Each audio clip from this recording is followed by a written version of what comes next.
there, good Monday morning. It is Labor Day, September 2nd. Either you are up early or you have to work today, and I'm sorry. If you're taking the day off though, let me know what you're doing on this Labor Day. You can post it in the comments. We're gonna check in with Cheetah in just a minute to cover Hurricane Dorian and its very slow moving path.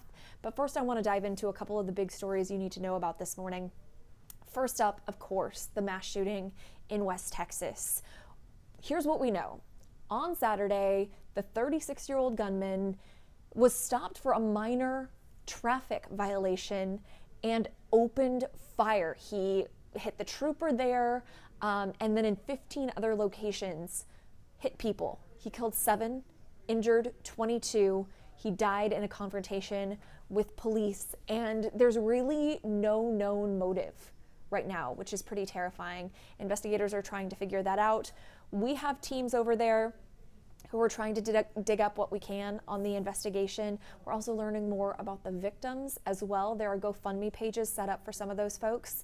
I want to direct you to khou.com for the verified GoFundMes. Those are ones that have been guaranteed by GoFundMe, the site itself, and in some cases, Midland Police. So be on the lookout for that. Do a little research before you donate because there are some fake pages out there. Up next, I need you to be on the lookout for a 15-year-old girl from Pearland. Her name is Irene Nunez. Take a look. Pearland police think she might be with her stepfather. That's the guy on the left side of the screen. They say he abducted her from her home in Pearland, and you need to be on the lookout for them. Now, the reason you're seeing that white Buick Enclave on the right side of your screen is that's the kind of car he drives. So if you see him, if you see her, call Pearland Police. Okay, now Dorian. This video, I'm sure you've seen it all over Twitter and Facebook. I mean, it is just insane, the power of this storm. It's a Category 5 and it's lingering over the Bahamas right now. We want to check in with Cheetah for the latest. All right, Brandy. Yeah, you know what, this Labor Day, we really have a lot to track. Here locally, it's about the heat. Dorian, of course, the Category 5 storm. I'm going to get to the latest track and the intensity and then what we can expect out of Dorian in just a second. I want to get to your local forecast in case you're just waking up. Lucky you, good for you. Want to show you a beautiful shot in Sugar Land, partly to mostly cloudy skies. This is what I'm expecting for the majority of the day. However, if you're waking up areas north of I-10, you're actually starting off with clear skies. It's because we have some deep moisture moving across areas south of I-10. Live look outside from the Galleria, temperatures in the upper 70s, and you'll actually notice for this time of the year, we're doing okay this morning. We actually have a north wind. It's mostly calm, but that's also adding to our feels like temperatures this morning are showing what our actual air temperatures are. So they're the same, which is really nice. Now that won't be the case this afternoon, but enjoy these 70s while we still have them. I'll put this into your day part plan. Our high temperatures today build to 98. If you were out and about yesterday afternoon for your Sunday, we actually hit a high of 100. So it was really a hot day Sunday. Today's going to be borderline just about the same, 98 feeling up to about 102. And we practically push repeat with this forecast for the next several days. Let's get to the radar. Okay, notice how we're dealing with active conditions south of I-10, extremely dry north of I-10. Your Labor Day afternoon should be dry, less than a 10% chance of a stray shower later today. But let me zoom on in. We did see this thunderstorm. Really, it kind of exploded out of nowhere in Fort Bend County. Needville right now along 36 into Long Point. Damon, you're tapping into some of this moisture as well. That's a moderate to heavy rainfall right now. Now it's moving pretty quickly and it's dissipating at that, but it's headed towards Wharton County. So it'll continue to move at a southerly rate here. Most of this activity wants to try to stay offshore. But again, this morning, if you're going to see any of the rain, it's going to happen early. By the afternoon, it's only about the heat. I'm taking you now off the coast of Florida near the Bahamas for Category 5 Hurricane Dorian. You've heard a lot about Dorian because just of the size of Dorian and the intensity of Dorian. So Cat 5, notice the well-defined eye. You can clearly see this on our radar. Already the outermost bands starting to produce showers and even a few thunderstorms on the eastern fringe there of the Florida coastline. It's been devastating for the Bahamas over the past 36 hours. We're going to see this barely inch away. It's moving at a rate of 1 mile per hour to the west. So it's moving towards Florida, but it's sure taking its time right now, nearly stalled out, fairly stationary. So Category 5 throughout the day today. Then by tomorrow, stays in the open Atlantic here as it nears the Florida coastline. It'll start to take this hard northerly path. The reason why we've got high pressure, that's going to continue to pull it up. So the upper levels of the atmosphere really helping to play a factor on this push and pull game with Hurricane Dorian. So Dorian stays as a major hurricane through about Wednesday, maybe even Thursday this week. Then it continues to ride up the eastern seaboard. Take a look. First it'll be Georgia, then the Carolinas, and maybe as far north as New York could have impacts from Hurricane Dorian. So something we will continue to monitor. It'll be the storm surge, winds, and rain that continue to pound the East Coast region. So this is the very beginning, the initial stages for the U.S. of us tracking this. This is going to be a 5-day period here as Hurricane Dorian continues to move up the eastern seaboard. I'll get back to our 7-day. If you haven't seen this yet, all right, it's just about the heat. Make sure you're drinking water early, often. Make sure you're staying hydrated. 98 today, 98 tomorrow. Then notice for your Wednesday, Thursday, Friday, almost all those days we could be hitting the triple-digit mark, feeling as hot as about 105. But I will say we stayed below the heat advisory threshold. So I'll send it back to you, Brandy. But yeah, the two big weather stories here are, of course, the heat here locally and Dorian for the East Coast. All right. Thank you, Cheetah.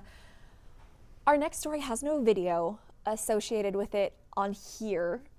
If you want to watch it for yourself, you absolutely can.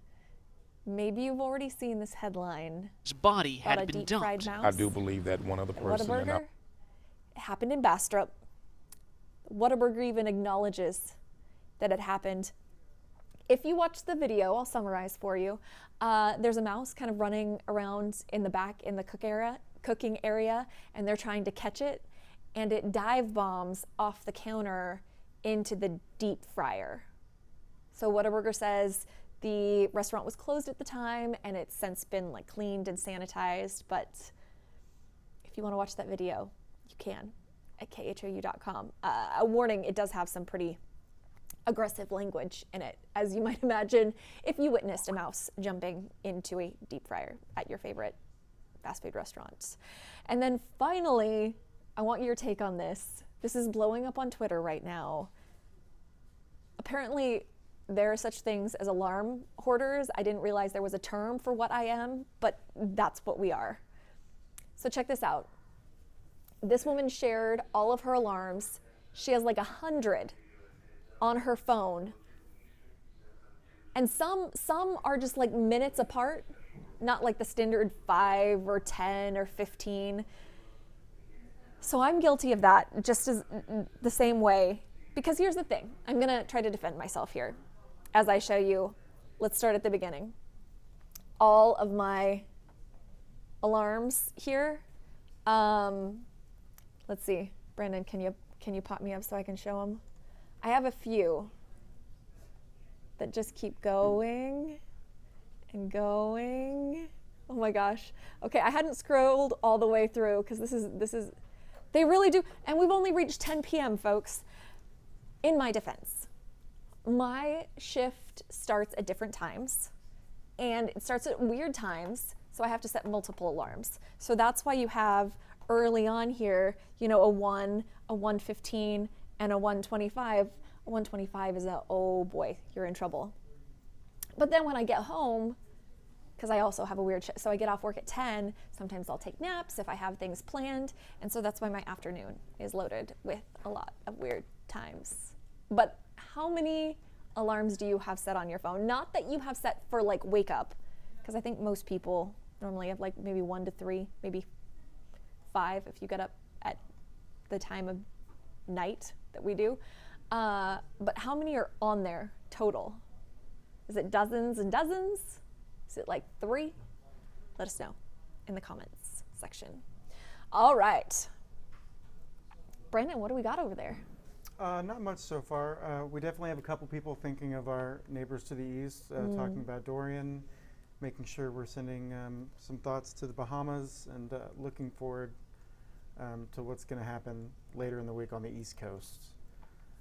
And it's so hard to know right now because the storm is moving so slowly and the track has changed so significantly over the past few days. It still has time to change, but we do know the damage that it's causing in the Bahamas. I mean, we're talking about 175 mile per hour winds, sustained winds, and it's just hovering right over the Big Island.